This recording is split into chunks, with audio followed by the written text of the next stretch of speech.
ઉનાળાના પ્રારંભે જ આવેલા તોફાની પવન અને કમોસમી વરસાદે ઠેર ઠેર વિનાશ વેર્યો છે।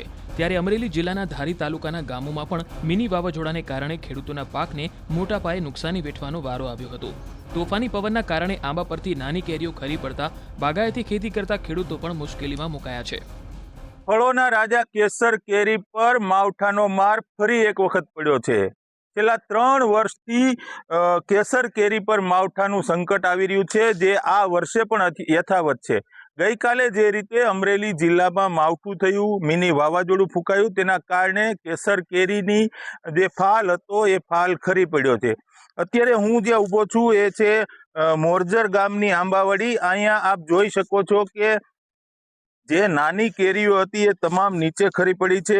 જે રીતે મિની વાવાઝોડું ફૂંકાયું તેના કારણે આંબાવાડીની વચ્ચે વાવવામાં આવેલી જે મકાઈ છે એ કેટલી હદે ઢળી પડેલી છે। આ દ્રશ્યો જુઓ એટલે આપને આઈડિયા આવી જાય કે કેટલી હદે મિની વાવાઝોડું ફૂંકાયું હતું। ધારી અને આસપાસનો વિસ્તાર છે એ કેસર કેરીનો ગઢ માનવામાં આવે છે અને આ ગઢમાં માવઠાએ ગાબડું પાડ્યું છે, જેના કારણે આંબા વાડી ધરાવતા ખેડૂતો અને ઇજારદારોને વ્યાપક નુકસાન થવાની સંભાવના છે। તારીખ 19/3/2026ના રોજ કમોસમી વરસાદ પડ્યો છે। તે અંદાજે 3 થી 4 ઇંચ વરસાદ તેમજ 50 થી 60 કિલોમીટરની સાથે પવન ફૂંકાણો હતો। તો બાગાયત પાકની અંદર મોરજરની અંદર 90% બાગાયત પાક છે, તેમાં અંદાજે 70 થી 80% જેવી પાક નુકસાની થઈ છે। તમે જોઈ શકો છો કે દરેક કલમોમાં જે કેરી હતી એમાંથી 70 થી 80% કેરી ખરી અને આવી હાલત થઈ ગઈ છે। પ્લસ જે વર્ષો જૂની કલમો, જે 30 થી 40 વર્ષ જૂની કલમો હતી, એની ડાળો ધરાશાયી થઈ છે।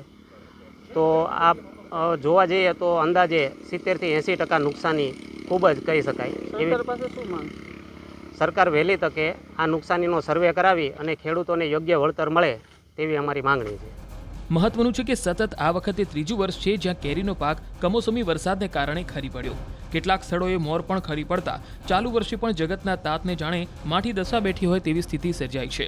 તો તાજેતરમાં પડેલા કમોસમી વરસાદ અને તોફાની પવનના કારણે ચાલુ વર્ષે 10%થી લઈને 70% સુધીનું નુકસાન થયું હોવાનો ખેડૂતો અને ઇજારદારનો દાવો છે। 20 વીઘાનો બગીચો છે, 350 ઝાડવા છે અને ગયા વર્ષે પણ મેં આ ઇજારો રાખેલો હતો। જે ઇજારો કાળુભાઈ લલિયા કરીને ચલાલા ગામના છે અને આ બગીચો ઝર ગામમાં આવેલો છે। ગયા વર્ષે પણ મારી પાસે હતો અને આ વર્ષે પણ મેં રાખેલો હતો। આમાં 350 જેવા ઝાડવા છે। ગઈકાલે જે માવઠું થયું, પવન ફૂંકાણો, એના કારણે શું નુકસાનીમાં તો એવું કહી શકીએ કે જે હજી તો અમે કાલે અહીંયા આવ્યા બગીચામાં અને શરૂઆતમાં જ ગઈકાલે જ મતલબ વરસાદ થયો। નુકસાનીમાં જે શું છે, મોટી કેરી અમુક થોડું ઘણું નુકસાન તો છે। આ વરસાદ પડ્યો એના કારણે કેરીની ક્વોલિટીમાં ફેરફાર થશે?